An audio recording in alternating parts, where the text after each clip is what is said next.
This is the Wheel of Time Spoilers podcast. Your hosts are Seth Jacobson and Patrick Heiler. At the beginning of this chapter, well, I kind of wanted to say that on the way over here, I usually pick up like a 6-pack or something. There's nothing left in there. Oh, well then I'm going to grab another beer.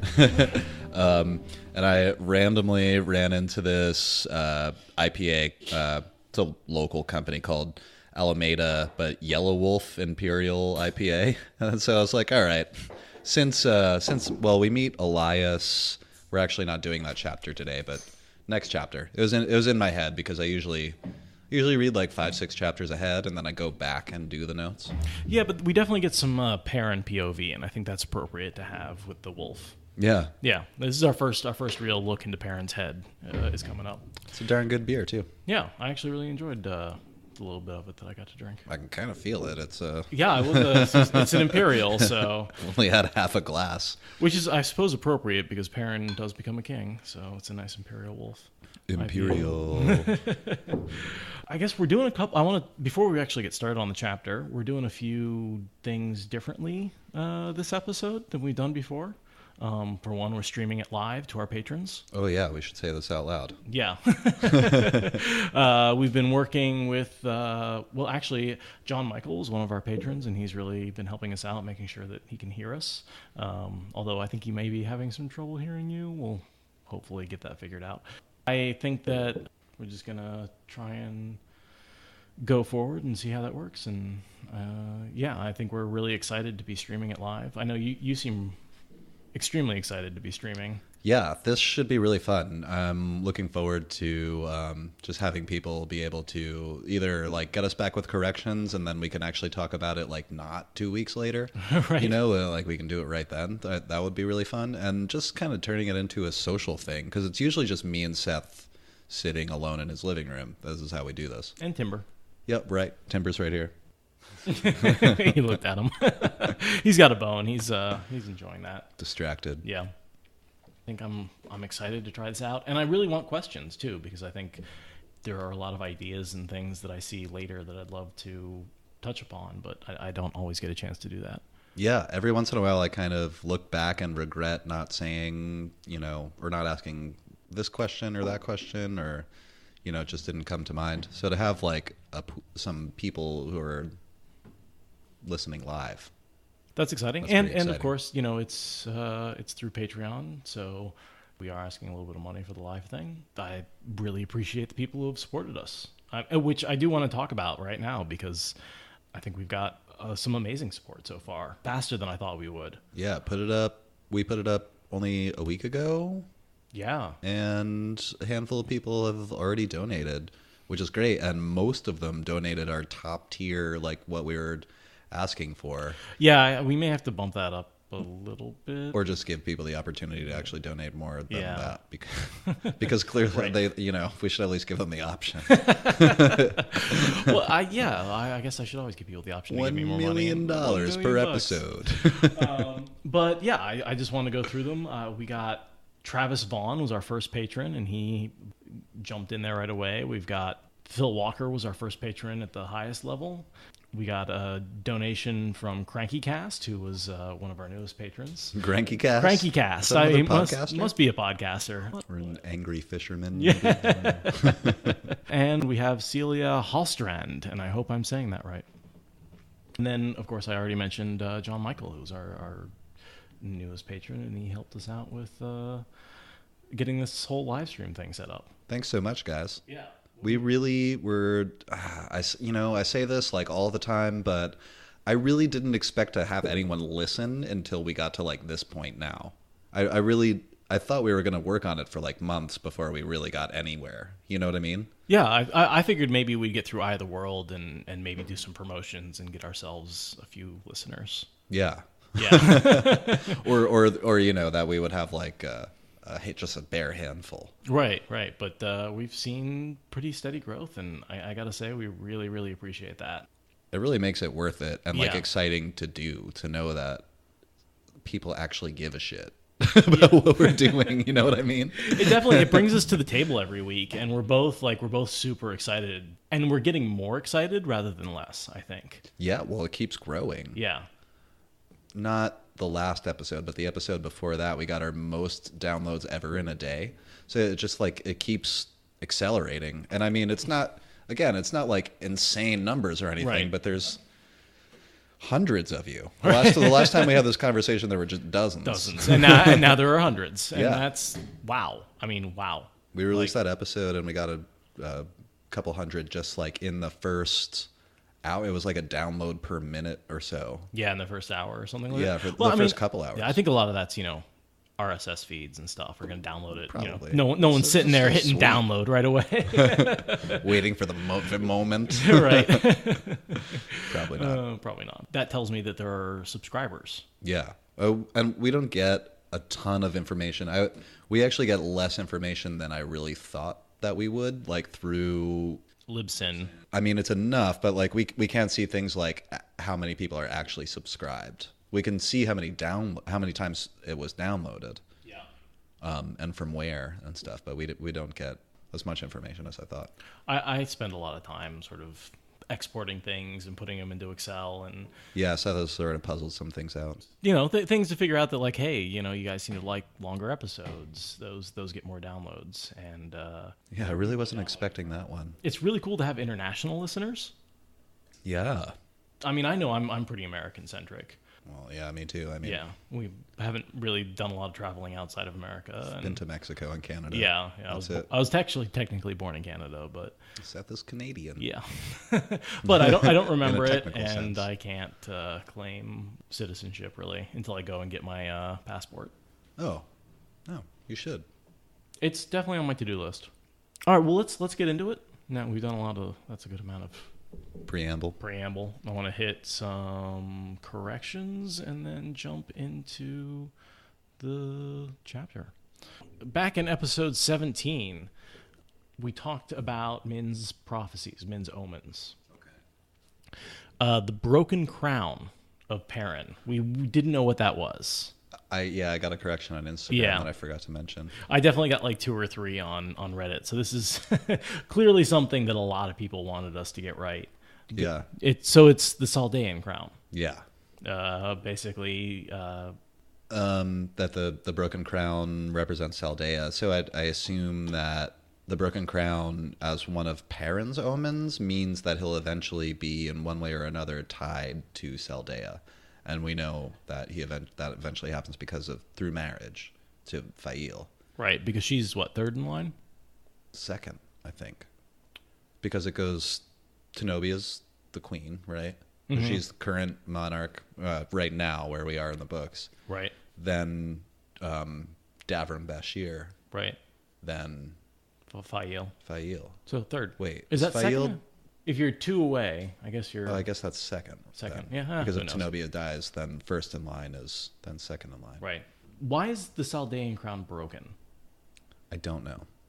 I read something about, I don't know if this is right, when some guy sent me a correction and I skimmed through it. I skimmed through reading to double check that, and it looked like he was right. And it may be because Tenobia has no heir. Okay. But I think it may be a historical thing. Now I kind of want to look it up. Is Bashir, I don't know if you know, Tenobia's brother or uncle? It might be uncle. He's just the closest living relation to her. And so then I guess that means, is Fail his daughter? I don't remember. Oh, yeah, I mean... Okay. Davram Bashir is Fail's father. Jesus. Davram Bashir is Fail's father. Okay. And he is uncle to the queen. That's right. That and I think broken, is just because she's not married. That's what the internet tells me in a quick 30-second search. So it's that Tenobia has no heirs. And she's not married, so there's not a direct... Yeah, if line. and when she dies or abdicates, it goes to Davram, and next is Fail. Mm-hmm. And that correction's for, I wish I could... How would you say that? Gethysmane or Get the Smane? Well, thank you, GETEHESMANE. We don't know how to pronounce that. Yeah. So he actually provided a bunch of corrections, and good ones too. So I appreciate that. Oh, thanks. Yeah. Get the same. You'll have to tell us how to pronounce that in the future. Send us another correction. Correct your corrections. Thanks.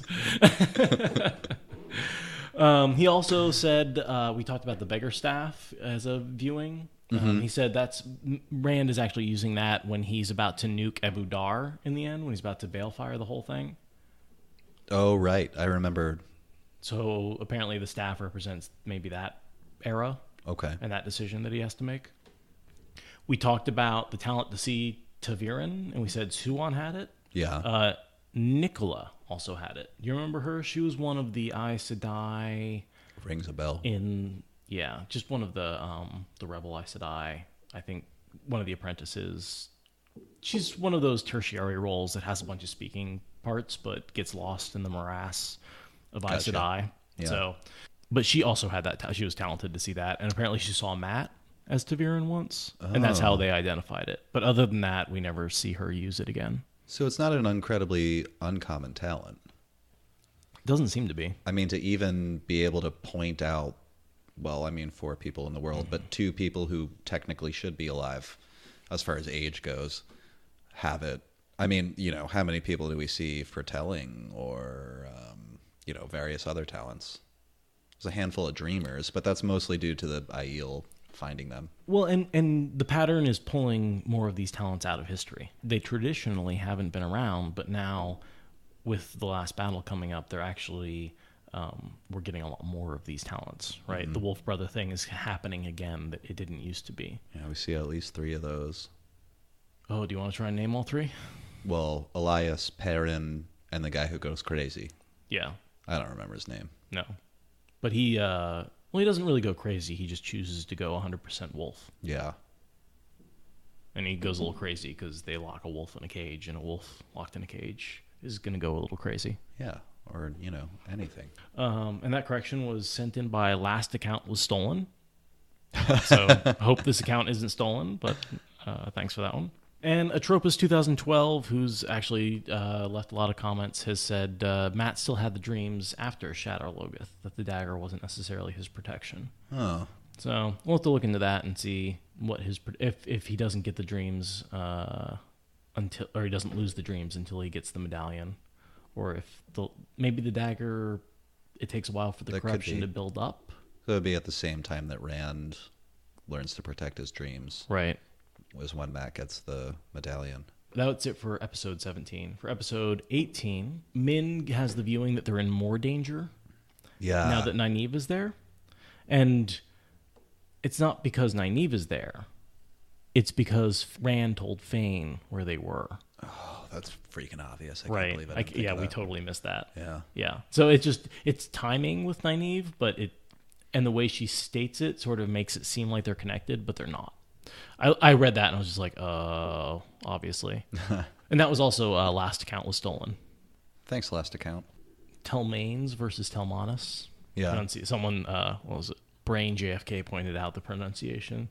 He was like, really? Telmanus? They'll Telmaines? I don't know. I don't know. I mean, there's probably like a pronunciation in the back of a book somewhere, but I never looked. The audiobook is Telmanus. I said Nineveh for like the first couple of years of my fanhood. So that was just one pronunciation I wanted. Yeah, I also sort of looked at that and was like, that does seem a little odd to me. Just having listened to the audiobooks, Telmaines sounds very odd to my ears. He doesn't show up for a while, so it shouldn't be a big deal. Feel free to correct me again. Yeah. I'm still working on sheepherder, not shepherder. Someone else, I forget who said that, but they were like, someone else yell about it. No, they congratulated you on getting it right. That's funny. Okay. They're like, I heard you get it right. I was so proud of you. I can just picture you guys winking at each other. Because I remember that spot. You paused a little bit, and you were like, and the sheepherder. When I was listening to one of the most recent episodes, I think you were right on the pronunciation of the Terran thief catcher, Julian. Julian Sandar. Julian. Yeah. And I think I started saying Julian in my head, when I wasn't ever hearing any of this out loud or talking to anyone about it, and it just stuck. I don't think there's even an extra syllable there, or there's no extra letter or anything. I just made that up. Well, and I told you, Julian's my middle name. So if that had actually been his name, I would have been all over that. Like, I totally would have been like, oh, Julian Sandar. That's cool. Julien? Oh, no, it's right. I have it written down. Julin. The reason I have it written down is so Get the Zmain had sort of a three-parter. So basically, we were mixing up a couple of countries. Okay. We mixed up Altara, Amadisia, and Terabon. All right. And Terabon. So just... This is the one we were talking about. Yeah, we're talking about like Julian Sandar has his honey and all that kind of stuff. So we just sort of mixed up a few of those countries. So, gotcha. Yeah, I mean, I could go down through what they all are, but just we mixed them up. We'll try and get it right. But no matter how many times you read this, we're going to get a few. And then one last thing was just when Moraine was big. That's called the Mirror of the Mists, and we see that a few more times. Right. I remember that now. Yeah. Cool. So that's it for corrections. So we left off last chapter. The party was leaving Eredal. The party was leaving Shadar Logoth. They've realized the Tollocs are coming after them. They're in the middle of the night. They're surrounded by enemies, both mystical and physical. With a quiet command to stay close, Lan led off down the street. The horses danced and tugged at the reins, eager to be away. And this is from Rand's perspective. I underlined a couple of things here where he says, the shadows seem to move. And another sentence later, he says, at least the eyes are gone. His relief was momentary. Why are they gone? And this is pretty clearly Mashadar creeping around. So my assumption is during the day, this was a city full of people that were killed by the evil, and their souls are trapped in the buildings. And during the day, they're essentially people in the shadows, and they're staring and watching. And when night comes, all of those souls condense into Mashadar and become the fog. And that's why the eyes are gone, is because they've all been sucked out into the mist. I just assumes the eyes, plural, is just Mashadar, just watching.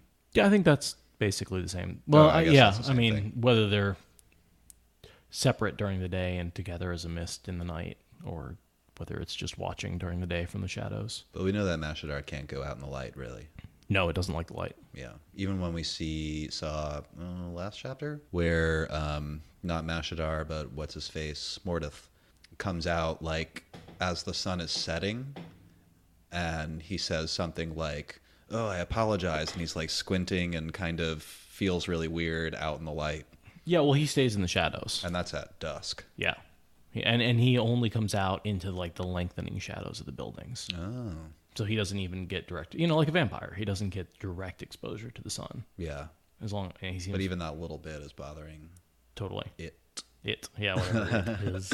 Him. And even in the last battle, Thane is only able to come out onto the field once the sun is covered by the clouds. Oh, I forgot about that. Mashadar does not like sun in any of its forms. I might go home and reread the last battle later. I've done that a couple of times. It's like 200 pages. It's its own little book. Yeah. It's its own book. Like you can totally just sit down and be like, I want to read that book that is the last battle. Yeah, nice afternoon. Right. Reading this chapter. And then right after that, there's a sort of funny thing where the Emmonsfielders are following closely behind Lan and Moraine, and Rand suddenly realizes that there's this big gap has emptied between them. I thought it was a little strange that it took him so long to notice 30-pace gap. That's about 30 yards. Yeah. That's a long distance. I mean, it's a third of a football field. Moraine could be trying to separate them, but I don't think that's very likely. No. And B, they say how they cluster up. Yeah. And so if you have a group of horses in a line, they might be 30, 40 yards apart, from front to back. Yeah. And what happens is they get scared. They're going out into this darkness, and they clump up.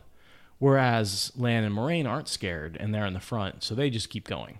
And so by clumping up, what they've done is actually sort of the person in front has sort of drifted in. I'm making a motion with my hands that no one can see, but but basically the group in the back sort of clumps up, and a gap opens up between them because the person in the front is waiting, kind of slowed down to wait for the person in the back to catch up. That makes sense. And Lan and Moraine are sort of just going on ahead, not realizing that they're leaving people behind. Yeah.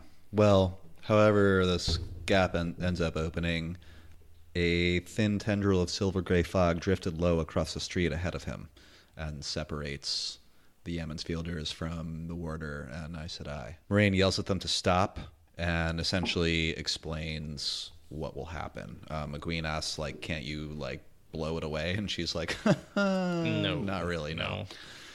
And she was like, even if I did blow it away, enough for you guys to pass, every fade for, I forget exactly what she says, 20 miles will feel that me channeling that much. Yeah. So you're going to light a bonfire to burn a few mosquitoes. Oh, yeah, I think that's actually where she said something like that. You'll have to find another way around. Head to the river, follow the star. But how will we find you again? Egwene protested. I will find you, Moraine said. Be assured. I can find you. I'm not sure that I wish she would have told them to hold on to the coins. Right? It would be nice if everybody could just be open with each other about the dreams, about the coins, about the danger of Shadar Logoth. If everyone was on the same page, all these problems wouldn't be happening. Or they could at least keep one of the coins, if they, when they pay Bail Damon to... Even Thom is like, why did you pay him? I love Bail Damon. He's like, our friends are on shore. And Bail Damon's like, I don't care if my aged grandmother's on the shore. I'm not going back. I'm getting out of here. Just imagine his grandmother yelling. But I was saying the little bit of D&D I've played, I basically did a Bail Damon character. Oh, that's a good idea. Yeah, just like a riverboat captain. He's a fun one. Yeah. And he ends up a warder later, right? Doesn't he? No? Thinking of some other sailor? Llewellyn, the shipless? Oh, she ends up a warder. Are you thinking of Suan and Gareth Bryn? No.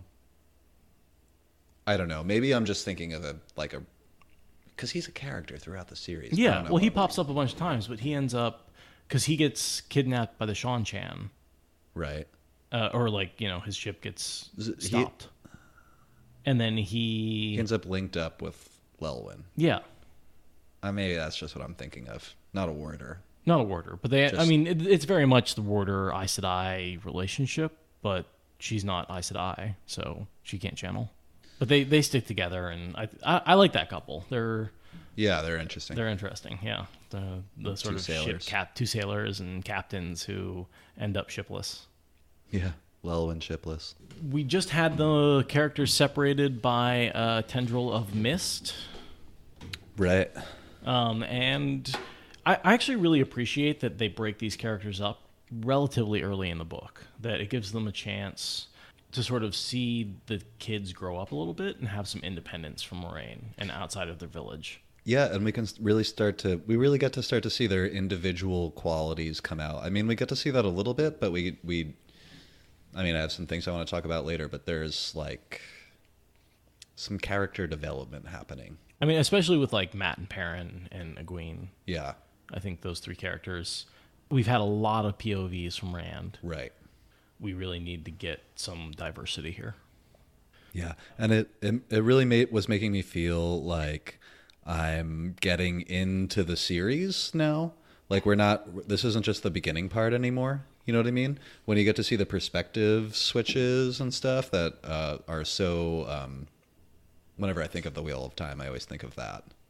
You're getting this constant switching point of view. So you're viewing the same situation in a lot of cases from multiple perspectives.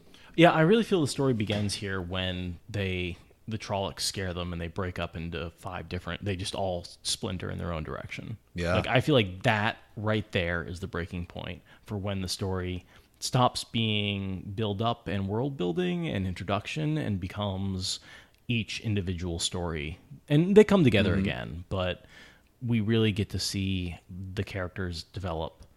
So he's bringing them around, and the next thing I have, for an instance, that they run into a group of Trollocs. For an instant, the humans and the Trollocs just stared at one another, each more surprised than the other. Another pair of Trollocs appeared, and another, colliding with the ones in front, folding into a shocked mass at the sight of the humans. Only for an instant did they remain frozen, though. Guttural howls echoed from the buildings, and the Trollocs bounded forward. The humans scattered like quail, so they go off running in different directions. And I also have underlined, because this is Rand's perspective here. He said, 3 Trollocs ran at his heels, catchpoles waving in the air. His skin crawled as he realized they were matching clouds stride for stride. And somebody says something later, but Trollocs can only do that for like a few hundred yards. They can't sprint for terribly long. Yeah, just very short distances. Yeah, but they can keep right up with Cloud, who we know is a super fast horse, and that is alarming, really scary. I thought about that, and how are 2-legged creatures able to keep up with 4-legged creatures? Seems like that shouldn't work. Probably not. It's hard to say. Yeah. Because the only 2-legged creatures I can think that are very fast are birds. It's because they can fly. They probably, and even the ones that only run probably still have hollow bones. How fast are ostriches? What's the top speed of an ostrich? African or? I don't know that. 40 miles per hour? 40 miles per hour? Sure. Yeah, I'll give that. I was actually going to guess slightly less than that, like maybe 35. That was my guess, but that's around the top speed of a horse, which is fucking fast. Yeah. Yeah, it is really fast. But I feel like maybe the birds can't keep it up for as long. And so that's what we're seeing here is they can achieve brief sprints. Yeah. But nothing sustained. Much faster than a human over the long haul, and almost as fast as a horse in the short. So I noticed that the Trollocs are using catch poles to try and grab them. Uh-huh. Is this the only time we really see Trollocs using catch poles? I feel like most of the time they have swords. Yeah, they generally do. Or is that just something to grab people and pull them down off their horse? I mean, I know it was a common infantry weapon from like 900 to like 14s or so. It was a pretty common thing to see, like, say, like Matt's polearm that we see later. It would be like that, like a long blade, like a machete on the end of a long stick. Sure. And then there would be a hook on the back, just a short thing, so you could turn the thing around and pull a guy off a horse. But these seem more like ropes on the end of a stick. Oh, like catching a dog. Yeah. Or an animal. Right. Like something you'd put around its neck. It does seem like an unlikely thing for Trollocs to be using. I mean, my assumption is that their orders are to capture, not to kill. Yeah. I still think that the Ishmael's, I think his ideal would be to capture the 3 boys. Well, he wants time to turn Rand to the dark side. I mean, he just hardly needs time. He just needs 13 fades, right? Or how does that work again? 1 fade and 13 channelers? No, 13 fades and 13 channelers. Oh. You need both. But that would be the ideal. Yeah, I don't know, because when you turn somebody like that, something takes their place, and they're never quite as useful. They're not the person they used to be. I mean, the Dragon Reborn is turned to the shadow. I guess, but I think he would rather have him willingly turn than to force him. Be a Taveran force, and right. It wouldn't be the same. Right. I don't think Ishmael's goal would be to convert him. Although, I mean, I'm sure he would if he had no other choice. But I think he'd try and get him to voluntarily turn first. Yeah. I don't think we get too much information on turning. We hear a little bit about it. Do we ever get to witness it? Oh, I mean, in the Black Tower, in Memory of Light, right. There's a lot of that going on. There's a little bit, yeah. And they try and turn Logain and Andral. I don't know how I remember that. Well done. Yeah, so Andral, he's sort of, from his perspective, we see a lot of that going on. He was a cool character. Yeah. I liked him. Yeah, that was... Was that a pure Sanderson character? I think so. I think so, too. Yeah, almost pure Sanderson. Which, I love Sanderson. The gateway so... ability is interesting. Oh, yeah. Oh, It yeah. was fun. I still always think about him putting the gateway inside of a volcano at the end there. Yeah. Yeah, and he like dumps lava on a battlefield or something. And there's also the, like, you could put it at the bottom of the ocean and have, like, water come spurting out. Yeah. So the whole thing with that is you have to, some part of the weave has to regulate pressure differences. Right? Because so often they travel from, like, a valley to the top of a mountain. Sure. And I've seen people do the math online where that would, like, create an incredible, like, hurricane force wind because of the difference in pressures. Because you have, atmospheres. Nothing can pass through a gateway except a living creature not tainted by the shadow. Right. Well, I assume that... Because Trollocs and Fades can't pass through. No, well, they can. They just die. Well, yeah. Their dead body can pass through. The material passes through, no problem. And obviously, Andral must have negated that pressure difference when creating the gateway at the bottom of the mountain. I suppose I don't know if that's already built in. Other channelers must regulate that pressure, and he must, I don't know if it's his talent or just something any channeler can do unconsciously, which is let the pressure through. So here we go. He's running from the Trollocs, and he sort of uses the mist as... I sort of think of it as the car chase scene where you drive your car in front of the train. Yeah, that's and exactly just, like, what's happening. Barely make it in front of the train, and then the guys are standing on the other side looking at you as the train goes by. Except instead of a train, it's Mashadar. I have this. The thickening tentacles of fog swung uncertainly for a moment, then struck like vipers after Rand passed through. At least two latched onto the Trolloc, bathing them in gray light. Muzzled heads went back to scream, but fog rolled over their open mouths and in, eating the howls. 4 leg-thick tentacles whipped around the Fade, and the half-man and its black horse twitched as if dancing, till the cowl fell back, bearing that pale, eyeless face. The Fade shrieked, but there was no sound from that cry. I thought that was interesting. Rand feels like he can hear it, but the Fade isn't making a sound. We could debate about it. I don't think we'll probably come to any conclusions, really. It's just a horrifying scene. Yeah, to watch a horrifying creature be horrified. To watch your worst nightmare be tortured to death? Yeah. I know what's coming for you next. By your worst nightmare's worst nightmare. So I also thought about that.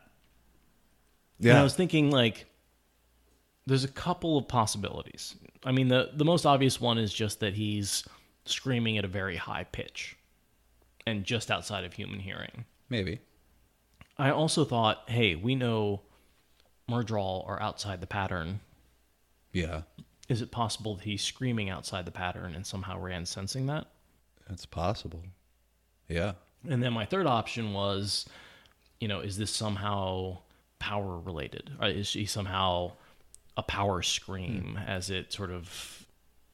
Here, I'll just read the next paragraph. Yeah. There was no sound from that cry, any more than from the Trollocs, but something came through, a piercing whine, just beyond hearing, like all the hornets in the world, digging into Rand's ears with all the fear that could exist. Cloud convulsed, too, as if he had heard, and ran harder than ever.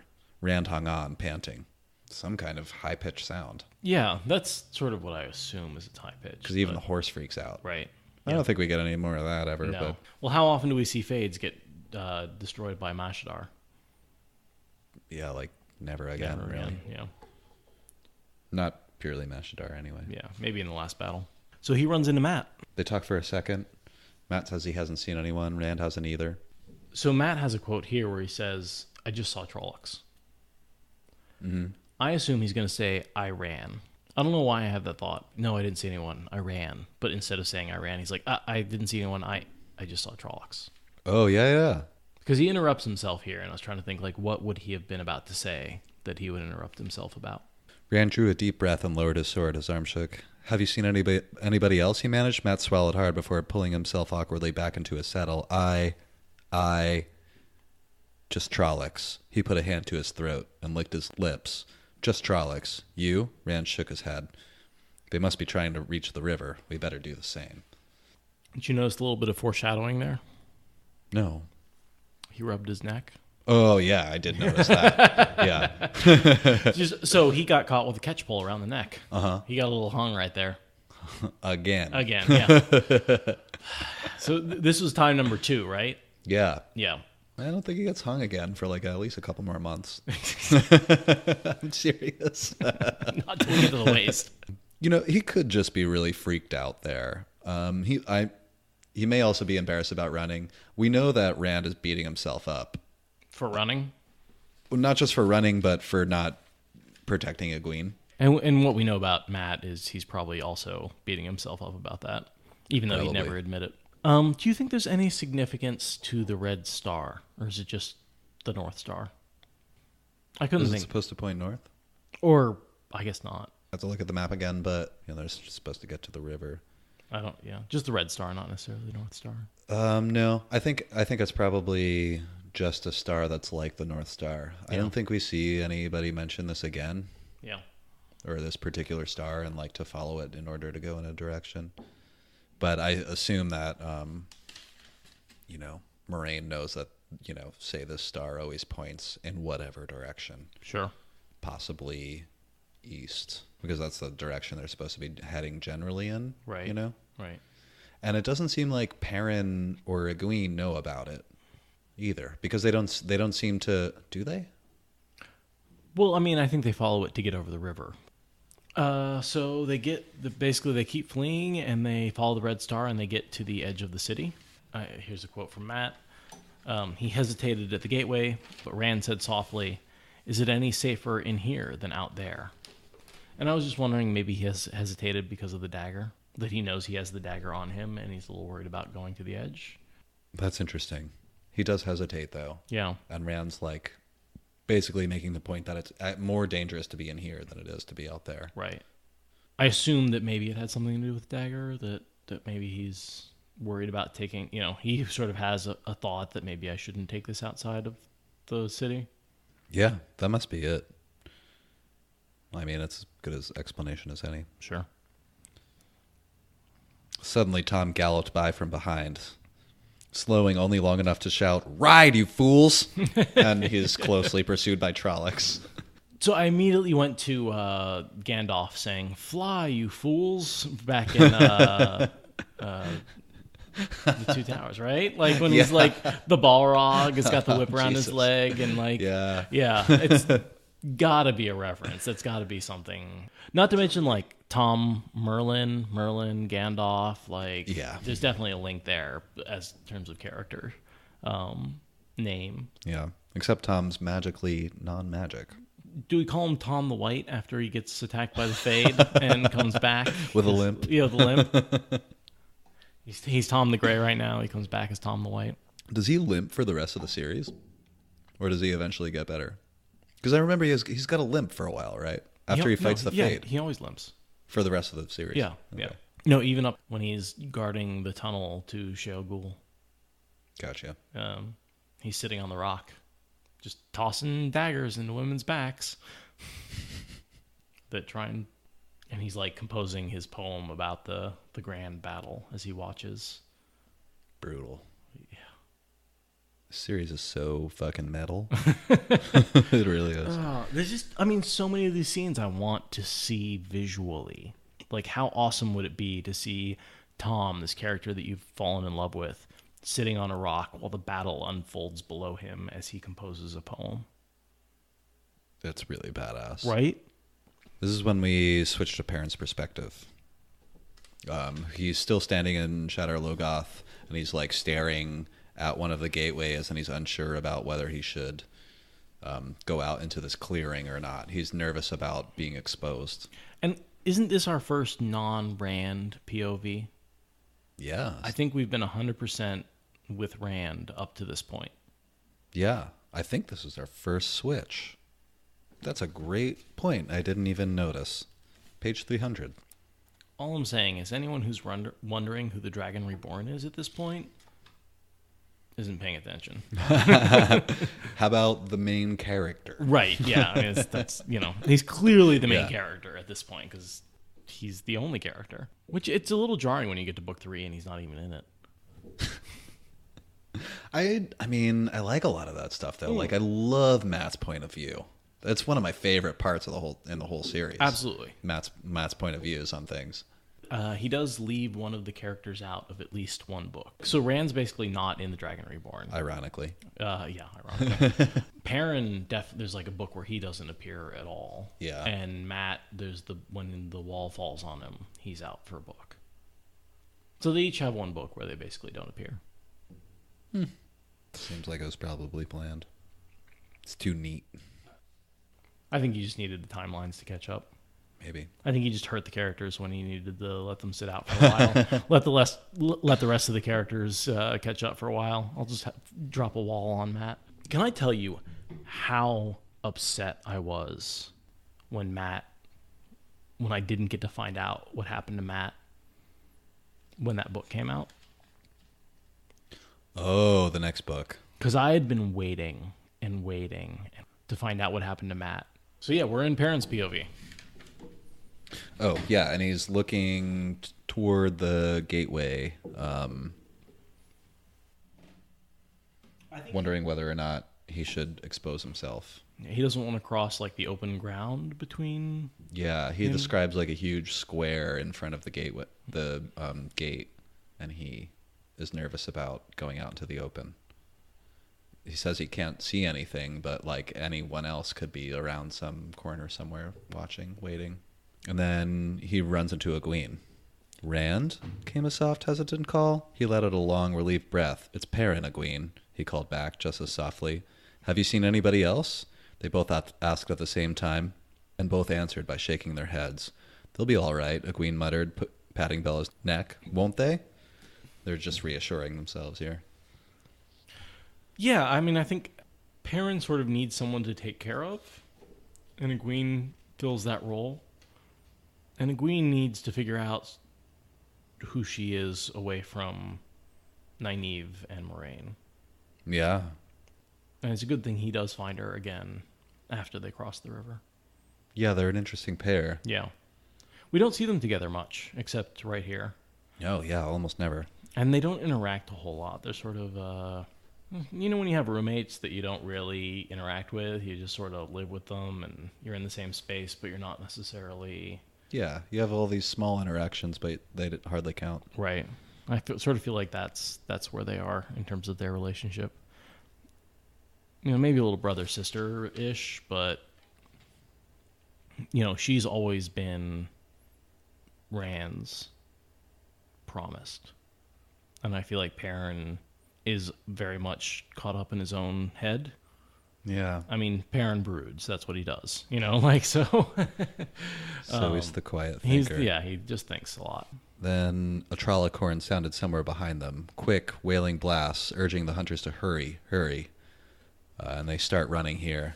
And they run straight out, and basically... Bella falls behind a little, which I thought was interesting because she didn't before. Yeah, I was going to say, Bella's not so fast without Rand channeling her out. But she does manage to not fall off a cliff like the dumbass horse that Perrin's riding. Right into the river. I'm thinking of a Wile E. Coyote situation, like... Whoosh. Yeah. They get Runs right off the cliff. They go off the edge and like they don't fall till Perrin looks down and like until they realize. That's essentially what happens. And he loses his horse and Egwene, and essentially manages to swim to the other side. There's a scene here where he's describing like he ditches his cloak, he considers ditching the axe, and he's like, yeah, well, what if I get on the other side and there's more Trollocs? So he manages to swim across. We were talking about this a little before we started recording, and I just was recounting sometimes when I was swimming for a long time in cold water, and I remember when I got out, I wasn't really able to use my fingers very well. You kind of lose the fine motion, and it's an alarming experience. Cold water can really, numb your nerves. When you try to do a thing like tie a knot, and you realize you can't even use your fingers well enough to do that. Deadening nerves, like not being able to control your body, scares me. Like, terrifying. Paralysis in general seems very terrifying to me. We are so trapped in our bodies to not be able to control part of it because of nerve damage. I've always found that. It's one of my fears. He manages to swim across and climb up the other side, and based on what happens the next time we see him, it looks like he buries himself in a bunch of pine needles underneath a cedar tree and passes out. I'm honestly kind of surprised he doesn't get a little hypothermia here. I think those are the first phases. Well, we know he's wearing pretty much all wool clothing, and wool keeps you warm even when it's wet. That's true. Which is super wool socks, helpful. guys. Yeah, you went off about wool socks earlier in this podcast. Yeah, wear wool socks. And he's wearing wool everything because they're from the two rivers where they have nothing but wool and tobacco. Yeah, they don't have elgode. No, they don't make... Or you mean cotton. Cotton. Yeah.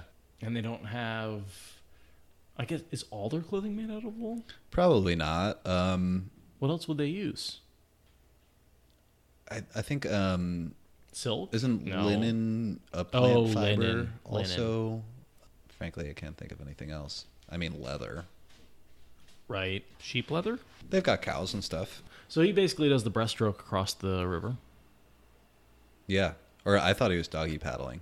I thought it was a breaststroke. Yeah? Yeah. Could be either. Either one. Yeah. Sort of talking about fantasy tropes, definitely the running water, stopping evil things. I think what it sort of looked like to me is that he's sorry to cut you off, but Go for it. What sort of looked like to me is that he just isn't a very good swimmer. He doesn't really have a lot of technique. Well, he says he's a pretty strong swimmer. Oh, does he? Yeah. I mean, certainly stronger than Egwene, which is why he thinks she's Is worried about downriver. it. Yeah. And I think part of it is just that he's weighed down by clothing, boots, and an axe. Yeah, I can't imagine trying to swim with like leather boots and a wool cloak on. So I when I was in high school, I was a lifeguard, and so I did like the lifeguard training, and you'd have to go down to the deep end and get a brick and haul it up. And a brick was like 2 pounds, something like that, and that made a huge difference, right? Yeah. And that plus clothing plus boots, like, man, that is a lot of weight dragging you down. He says it was harder than a day at the forge, like working. So, I was a high swimmer in high school, and about as hard as anything I've ever done is distance swimming. It works your whole body. I don't consider myself a great swimmer, but it's because I don't have a lot of technique, but I'm a pretty strong swimmer. Like, Yeah. I can stay afloat for a real long time. But I'm like, as far as like speed or technique, I got nothing.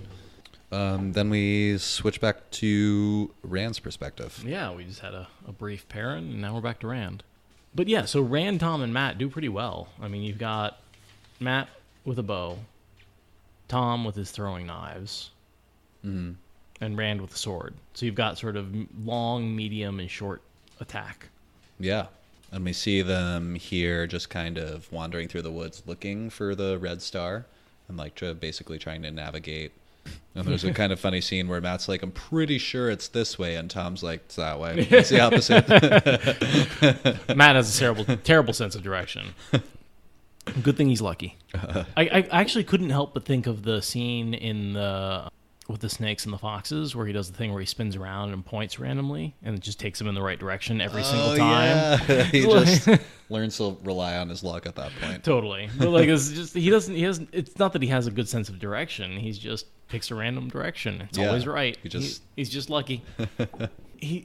I was going to say, but he's definitely not lucky at this point because he's not picking the right direction. Yeah, well, I think he's not. He kind of learns to use the luck later. Right. He kind of develops some strategies like the spin around and point randomly type thing. Rather than deciding. He wouldn't know to do that now. Now he's actually probably trying to figure it out, which is not his strong point. Well, and I assume he's not lucky yet either. Oh, yeah. I mean, the characters really haven't gone through the transformation. And we've talked about this in previous episodes, and I wonder how much is already there. I think you kind of feel like, or Seth kind of feels like almost none. I feel like maybe a little. Yeah. I think that's an accurate I don't want to description. put words in your mouth. No, totally true. That being said, I think it is really lucky that they come upon Bail Domon's ship. It sure is. Wait a minute. There is a moment.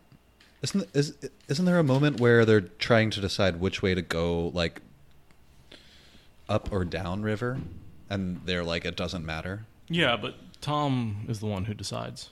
Oh. I don't think he's lucky at this point. Yeah.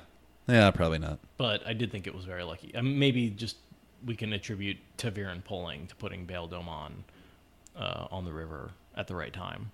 Because not only is he there for them, but he also has one of the seals of the Dark One's prison on his ship. Oh, yeah. So then, as soon as Thom spots the star, out of the corner of his eye, Rand caught the movement as the Trolloc leapt from behind a tree without a sound. Skipping ahead, an arrow took one of the bestial faces in the eye. Then Mat swung in beside him as their horses pounded through the trees. They were running toward the river. I just want to read this whole thing because I love this part. Go for it. They were running toward the river, he realized, but he was not sure it was going to do any good. The Trollocs sped after them, almost close enough to reach out and grab the streaming tails of their horses. Half a step gained, and the catch-poles could drag them both out of their saddles. He leaned low on the Grey's neck to put that much more distance between his own neck and the nooses. Mat's face was nearly buried in his horse's mane, but Rand wondered where Thom was. Had the Gleeman decided he was better off on his own, since all three Trollocs had fastened on the boys? Suddenly Thom's gelding galloped out of the night, hard behind the Trollocs. The Trollocs had only time enough to look back in surprise before the Gleeman's hands whipped back and then forward. Moonlight flashed off steel. One Trolloc tumbled forward, rolling over and over, before landing in a heap, while a second dropped to its knees with a scream, clawing at its back with both hands. The third snarled, bearing a muzzle full of sharp teeth. But as its companions toppled, it whirled away into the darkness. Thom's hand made a whip-like motion again, and the Trolloc shrieked, but the shrieks faded in the distance as it ran. "My best knives," Thom muttered. But he made no effort to get down and retrieve them. Does he say best or second best? He does say best. I thought it was second best. I think you might be thinking of, like, a few chapters from now when he's like, and then he says, like, my second best knives, and he's like mad about that because he definitely says best here, but I remember what you're talking about. I just can't place it exactly. So maybe he loses his best and then his second best. Poor Thom. Continue down river for a while and eventually see the lights on Bail Domon's ship. Thom says, hopefully we'll be able to get the horses on, but you should pack your bags anyway. And they get off their horses and start packing their bags, and then Trollocs burst out of the night again. So they don't get the horses on the ship?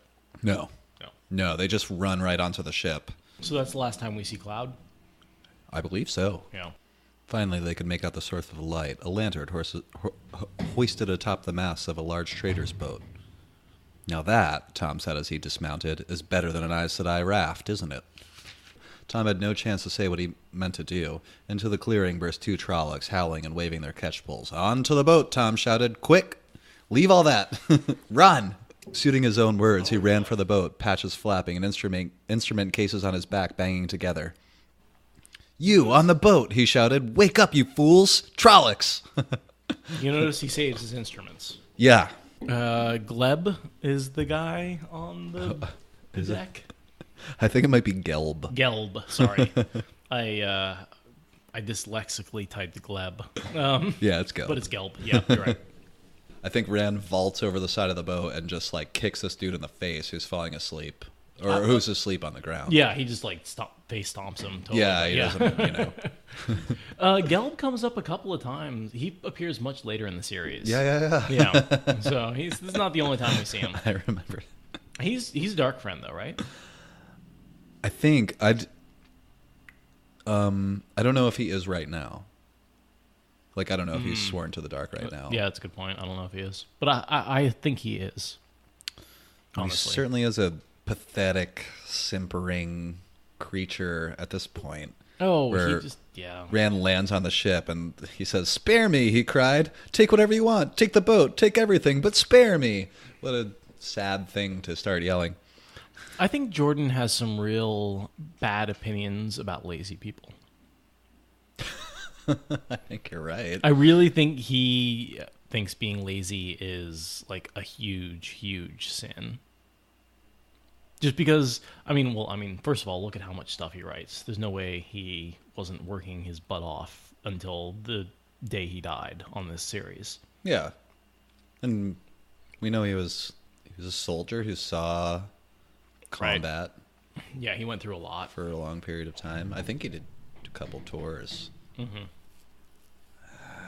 I'm hesitating to say which war because I don't remember exactly. It might have been Nam. It was around that era. Based on his age, I'd say Vietnam. But there's a battle, and Rand channels for the second time. Is that what happens here? Yeah. I actually have this underlined because I wanted to talk about it. Go for where it. Where Rand gets absurdly lucky. Yeah. And it just doesn't seem possible. So this all happens. A Trolloc comes up after Rand. Like, Rand vaults over the side, kicks Gelb in the face. Gelb begs for his life, and Rand's like, shh. And he's facing Gelb, and a Trolloc hits him in the back with one of these big catch poles. Yeah. And breaks the thing in half over Rand, who falls down. Can't really move. I've been hit that hard before. I know what that's like. Knocks the air out of him. Yeah. And he's laying on the ground, and the Trolloc picks up the splintered shaft and is like aiming it at Rand, and suddenly the ship lurched, and a boom swung out from the shadows to catch the Trolloc across the chest with a crunch of breaking bones, sweeping it right over the side. And then Beldamon walks up. As he sheathed his sword and slumped up against the railing, a stocky man in a coat that hung to his knees strode up the deck to glare at him. Gelb, he bellowed. So he's looking at Rand, and he's yelling orders at his. And I think this is really Beldamon right here. I don't know. It's a good scene that demonstrates his character really well. He be a rock. Yeah. He's glaring at Rand, who, like, he knows he has to address this, but he's yelling at his staff right now. Yeah, just total, like, captain. Like, I'm both communicating with my crew because I have to, like, yell. Yeah. And because we're on the river and it's loud, and I'm also, like, addressing the situation at hand. Gelb, he bellowed. Fortune, where do you be, Gelb? He spoke so fast with all the words running together that Rand could barely understand him, and we know also that it's because he has a thick Illianer accent. Yeah. You can no hide from me on my own ship. Get Flor and Gelb out here.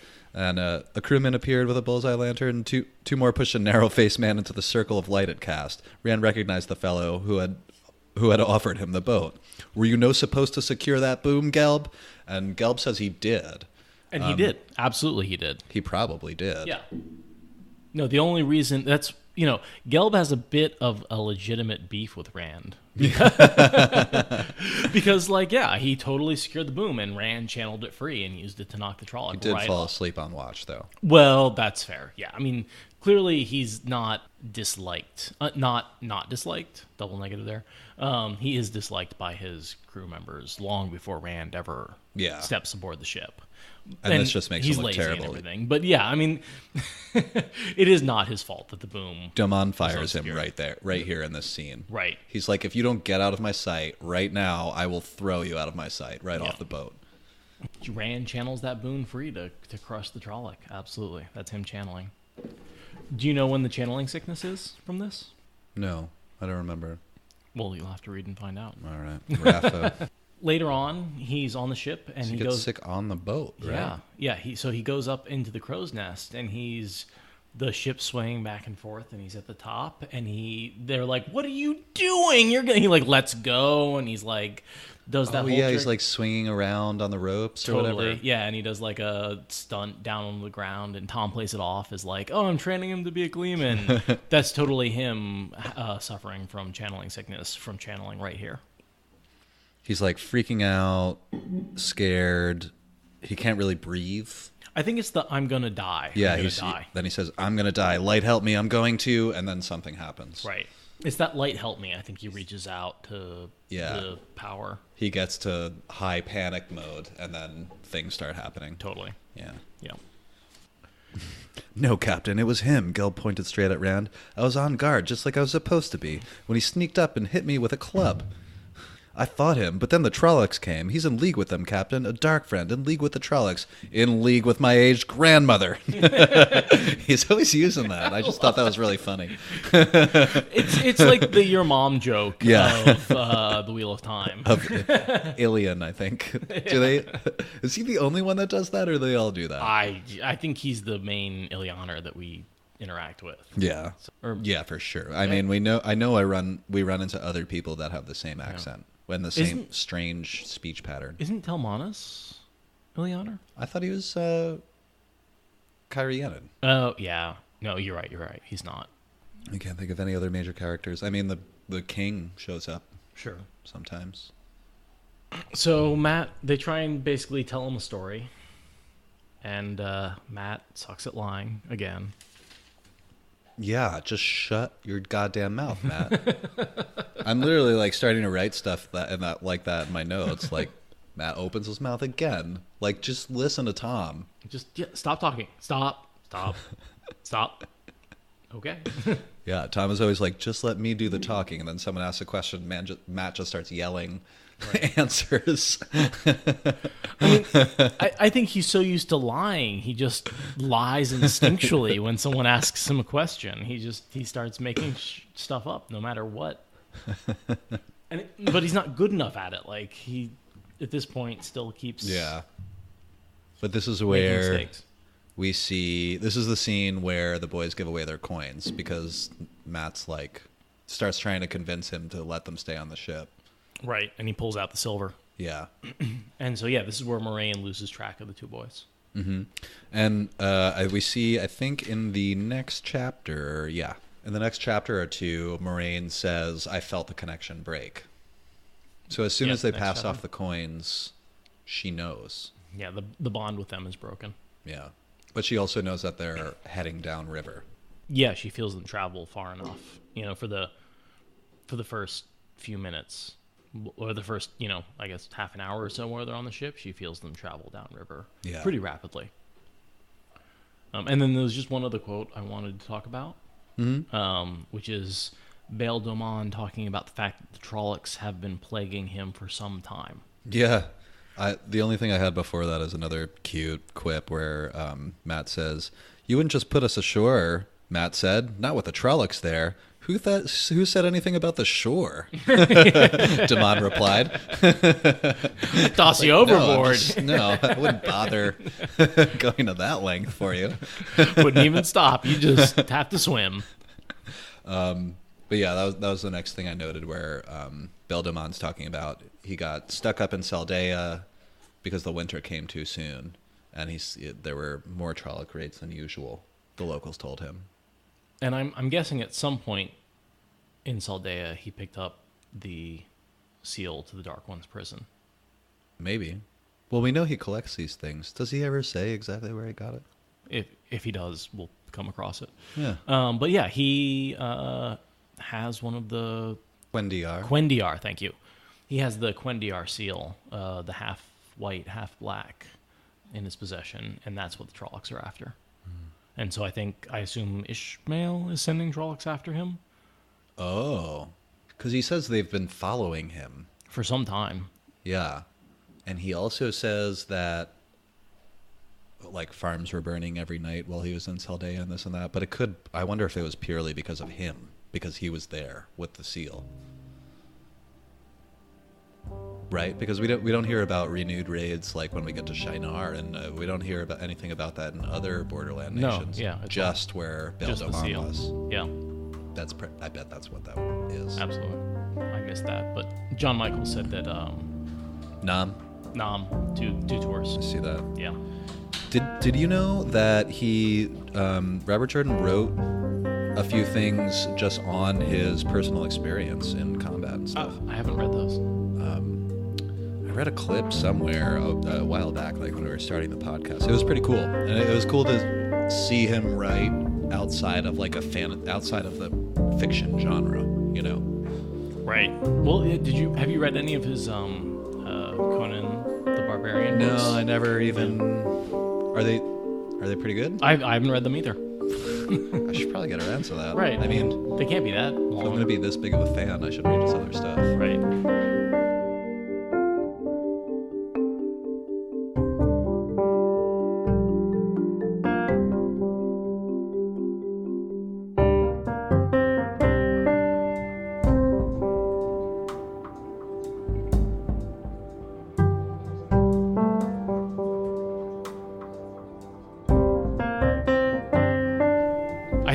As our listenership grows, the corrections will also grow. Oh, I'm sure. Yeah.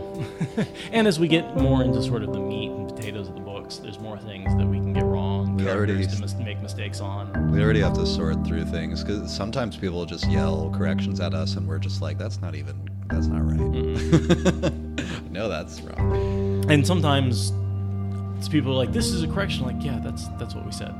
I mean, that's what we tried to say anyway.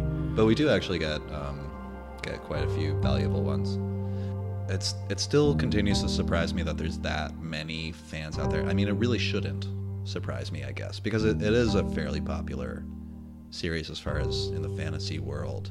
But just knowing that there are others like other people like us out there. I mean, what are the chances that we'd meet, right? I mean, peppered across the world. Yeah.